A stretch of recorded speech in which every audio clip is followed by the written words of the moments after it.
এটা red ফোর্টে entry করার পর একটা এন্ট্রি হয়েছে, আর একটা এন্ট্রি ওখানে হবে, মেন এন্ট্রি হবে এখানে। এই দেখেন, দারুণ দৃশ্য, দারুণ দৃশ্য।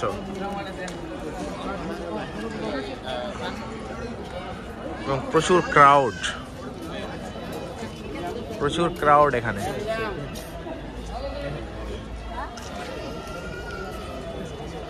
এই গেট দিয়ে আমরা মেন এন্ট্রি করলাম এবং এখানকার দৃশ্য দেখেন, সেই দুর্দান্ত। দিল্লি আগ্রা লাল কেল্লাটাই ভালো লাগে, দিল্লিটা ভালো লাগে না।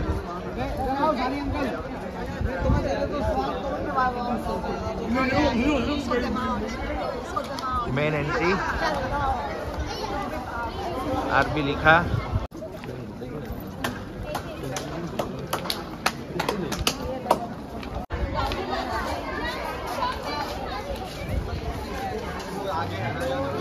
কি বানিয়েছে রে বাবা!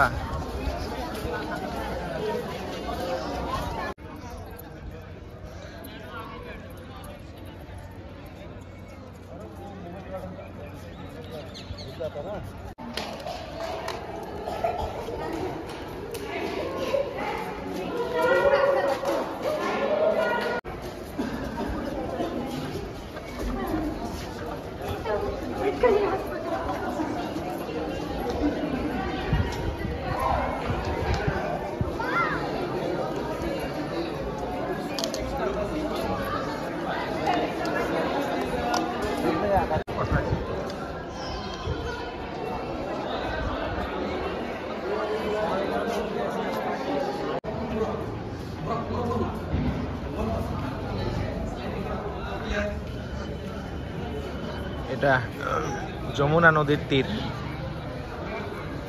এই পাটটা। এখান থেকে তাজমহলের দৃশ্য।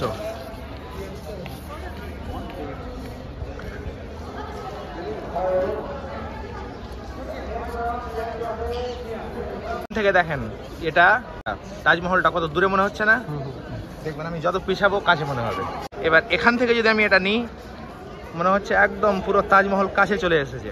ওই এই যে দেখেন না, এটাতে ভিডিওতে মনে হচ্ছে একদম তাজমহলটা কাছে চলে এসেছে, কিন্তু ওখান থেকে যখন ইয়ে করছিলাম মনে হচ্ছে অনেক দূরে আছে। এই দেখেন, মনে হচ্ছে কত দূরে চলে গেল।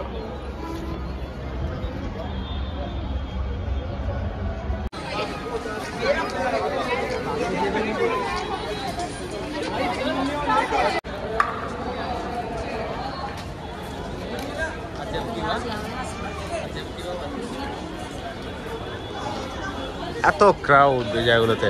তাজমহলে আবার এর থেকে আপনি 3 গুণ পাবেন।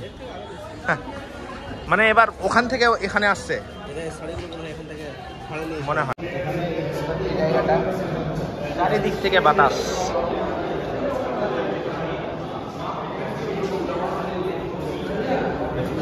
এটা হচ্ছে শাহজাহানের আসল দরবার, এটা হচ্ছে শাহজাহানের আসল পার্লামেন্ট। শাহজাহানের আসল পার্লামেন্ট হচ্ছে এটা।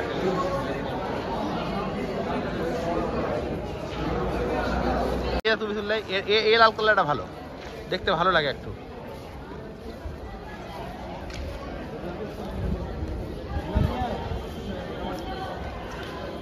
এখান থেকে তাজমহলের এ পাবেন দৃশ্যটা।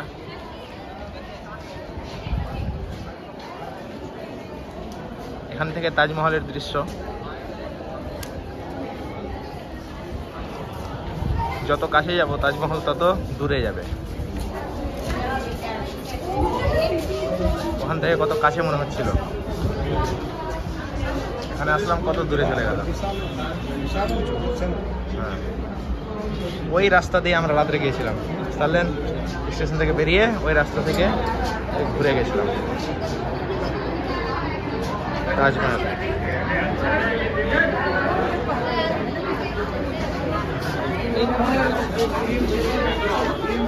এত ভিড় এই জায়গাগুলোতে।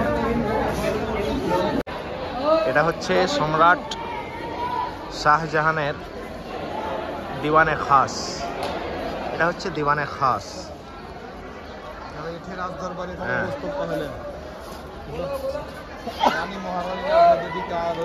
হ্যাঁ, দিওয়ানে খাসের ভিতরের অংশ। এটা হচ্ছে দিওয়ানে খাস।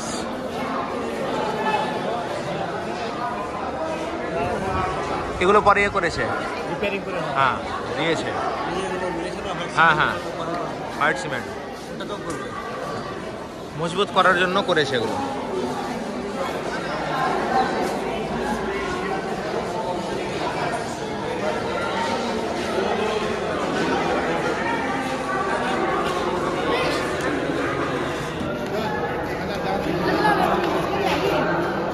এগুলো তখনকার মিনিস্টারদের থাকার জায়গা, তখনকার যারা ক্যাবিনেট মিনিস্ট্রি ছিল তাদের এগুলো থাকার জায়গা। তারা হয়তো সপরিবারে এখানে থাকতো।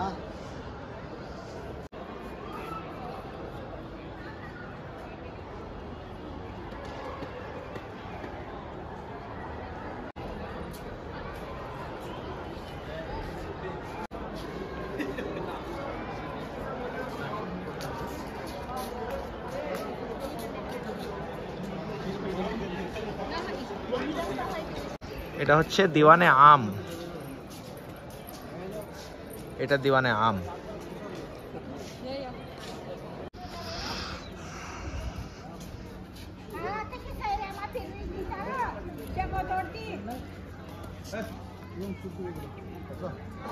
এখান থেকে প্রবেশ করে এখান থেকে বেরোলাম। এবার এটা এক্সিট করে নিব আমরা এবার।